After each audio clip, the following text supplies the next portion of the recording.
우리가 매일 겪는 갈등, 좌절, 또 여러 어려움들, 만약에 이 모든 것의 배후에 눈에 보이지 않는 거대한 전쟁이 있다면 어떨까요? 성경의 한 구절, 에베소서 6장 12절은 바로 그런 엄청난 주장을 하거든요. 자, 오늘은 바로 이 구절에서 시작되는 아주 깊은 신학적 질문 속으로 한번 같이 들어가 보려고 합니다. 이거 보세요. 우리의 씨름은 혈과 육을 상대하는 게 아니다. 와, 이 한 문장 있잖아요. 우리가 세상을 보는 방식을 그냥 확 뒤집어 놓는 거예요.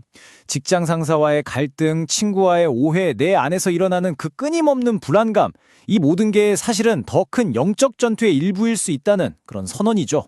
근데 말이죠. 바로 여기서 이런 엄청난 질문이 생기는 거죠. 아니, 전지전능한 신이 있다면 왜 이 복잡하고 혼란스러운 싸움을 그냥 내버려 두시는 걸까요? 왜 그냥 버튼 하나 딱 눌러서 이 악의 세력을 싹 정리하지 않으시는 걸까요?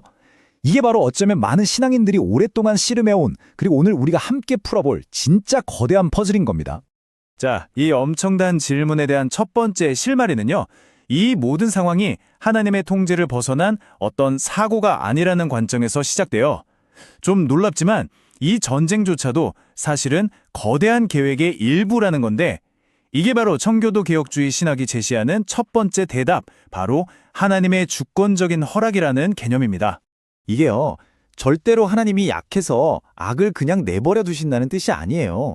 오히려 완전히 그 반대죠. 뭐냐면 이 영적 전쟁이라는 거대한 체스판에서 그 악의 말들조차도 궁극적으로는 그분의 더 큰 계획과 섭리 안에서만 움직일 수 있다는, 와, 정말 담대한 선언인 거죠. 신학자 존 칼빈은 이 개념을 정말 강렬한 비유로 설명했어요. 사탄은 마치 하나님의 사슬에 묶인 개와 같다고요. 이게 무슨 뜻이냐면 제멋대로 막 날뛸 수 있는 존재가 아니라 하나님의 주권이라는 그 사슬의 길이만큼만 딱 그 허락된 범위 안에서만 움직일 수 있다는 거예요. 힘의 주도권이 진짜 누구에게 있는지를 아주 그냥 명확하게 보여주는 이미지인 거죠. 아니 그럼 하나님은 도대체 왜 이렇게 위험한 싸움을 허락하시는 걸까요? 그 이유 중 하나가 놀랍게도 바로 우리를 위해서라는 겁니다. 이 거대한 전쟁터가 사실은 우리 신자들을 위한 아주 특별한 훈련장이 된다는 거죠. 자, 이 훈련의 목표를 설명하는 핵심적인 신학 용어가 바로 성화인데요. 성화라는 게 그냥 뭐 착한 사람 되기 같은 그런 프로젝트가 아니에요. 오히려 삶에 정말 치열한 싸움 속에서 내 힘으로는 안 되는구나 하는 그 약함을 깨닫고 또 넘어지고 일어나기를 반복하면서 거룩하게 다듬어져가는 아주 역동적인 과정 그 자체를 말하는 겁니다. 청교도 신학자 존 오웬은 이 과정을 죄를 죽여라, 그렇지 않으면 죄가 너를 죽일 것이다. 와, 진짜 섬뜩할 만큼 직설적인 말로 표현했거든요. 이게 참 역설적인데, 만약에 우리에게 싸울 죄가 없다면 우리는 영적으로 더 강해질 기회, 그러니까 거룩함을 훈련할 기회조차 아예 갖지 못하게 된다는 뜻이기도 해요. 이 성화의 메커니즘을 보면 정말 흥미로워요. 우리가 영적 전투라는 어떤 극한 상황에 딱 부딪혔을 때 바로 그때 우리는 비로소 자신의 한계를 깨닫고 하나님께 의지하게 되잖아요. 바로 그 순간 우리는 하나님이 주신 전신갑주, 그러니까 말씀이나 믿음 같은 영적 무기를 어떻게 써야 하는지 배우게 되는 거죠. 이 모든 과정의 결과가 뭐냐? 바로 영적인 성장과 성숙입니다.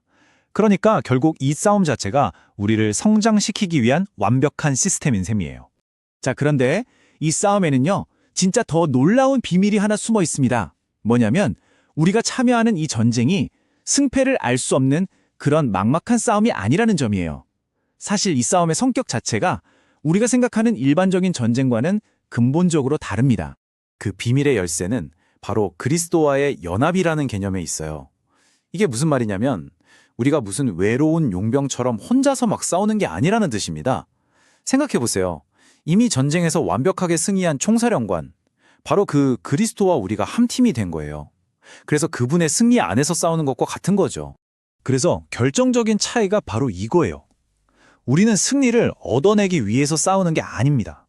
이미 확정된 그 승리를 우리의 삶의 현장에서 확인하고 경험하기 위해서 싸우는 거죠. 어때요? 불안과 초조함의 싸움에서 확신과 담대함의 싸움으로 관점이 완전히 바뀌는 순간이죠. 이 개념을 정말 한 문장으로 완벽하게 표현한 말이 있어요. 우리의 전투는 머리이신 그리스도의 승리가 그 지체들은 우리에게 적용되는 과정이다 라는 건데요.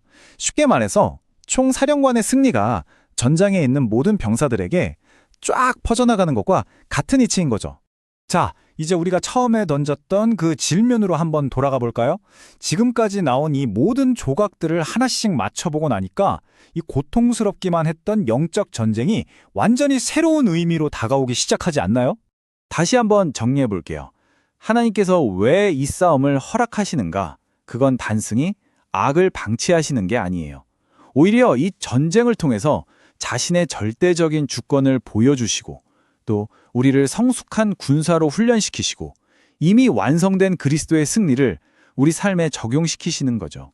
그리고 이 모든 과정을 통해서 궁극적으로는 자신의 영광을 드러내시는 겁니다. 바로 이겁니다. 이게 궁극적인 목적인 거예요. 생각해보세요. 이렇게 연약한 우리가 저 거대한 영적 세력을 이길 때 그 승리는 과연 누구의 힘을 증명할까요?